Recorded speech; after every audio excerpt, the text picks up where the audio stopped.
नमस्कार दोस्तों, आप देख रहे हैं कदम उत्सव सामुदायिक और मैं ब्रिजमोहन कुमार अभी जंतर मंतर पर हूँ। अभी समय हो रहा है 10।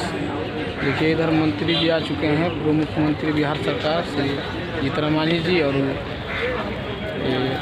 SC/ST कल्याण मंत्री माननीय श्री संतोष कुमार सुमन जी भी आ चुके हैं। इधर देखिए इधर मंत्री साहब जी हैं, जीतन मांझी साहब। प्रणाम सर।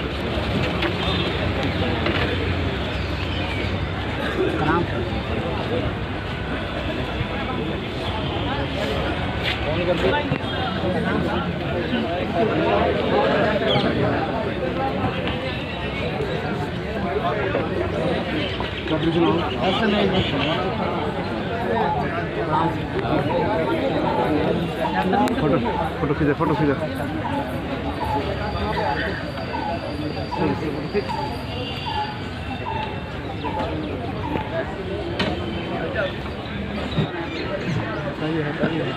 वो आएंगे और स्थान ग्रहण करेंगे। एवं साथ में ज्योति मांझी जी जो हमारे पार्टी के विधायिका हैं और राष्ट्रीय महिला अध्यक्ष हैं, वो आएंगे और मंच पर स्थान ग्रहण करेंगे। और IT प्रमुख श्री देवेंद्र मांझी जी से आग्रह करते हैं, वो आएंगे और अपना स्थान ग्रहण करेंगे मंच पे। शंकर मांझी जी से पुनः निवेदन करते हैं कि वह और बाबा दशरथ मांझी जी के बारे में बोले और मंच का संचालन करें। श्री शंकर मांझी जी।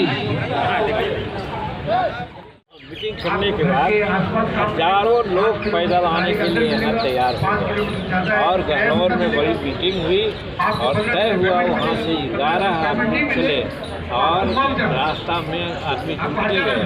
आज यहाँ पर सैकड़ों लोग आ चुके हैं और हम धन्यवाद दे रहे हैं महामहिम राष्ट्रपति जी को कि जिनसे हमने समय मांगा, उन्होंने समय आज 11:30 बजे मिलने का दिया है।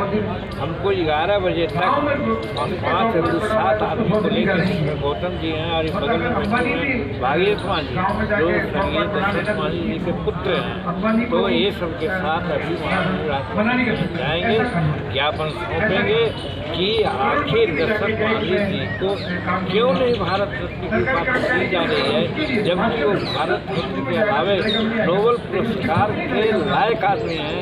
और कैसे आदमी को मिलना चाहिए जो 22 बरस 6 महीना लगातार हथौड़ी और छेनी से वो भाल काट करके 301 फीट लंबा 52 फीट गहरा और करीब 40 फीट चौड़ा रोड बना करके लोगों को जाने आने के रास्ता सुलभ कर दिया। ऐसे क्रमवीर को जब एक तरफ श्रम में जाए थे, श्रम की विजय होती है, तो इससे बढ़ के श्रम में जाए थे का क्या उदाहरण होता है। और ये ठीक इन्होंने कहा कि अगर दशरथ बाबा को भारत रत्न की उपाधि बिहार सरकार भारत सरकार नहीं दे करके श्रम में जाए थे कि जो नारा है उसको झुठला रही है। इसलिए हम लोग महामहिम राष्ट्रपति जी को कहने जा रहे हैं कि अगर बाबा दशरथ को भारत सरकार भारत रत्न की उपाधि देती है तो ठीक है, और नहीं तो हम कहेंगे कि श्रम में जायते का नारा लगाना बंद है।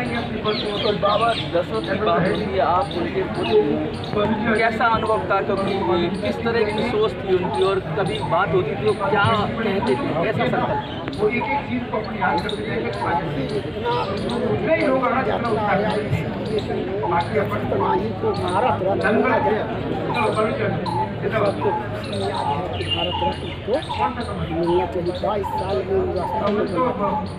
आपका कैसा अनुभव रहा अपने पिता के साथ? कभी जैसे आपने उनसे बात करते तो क्या लगता है, कैसी सोचते हैं?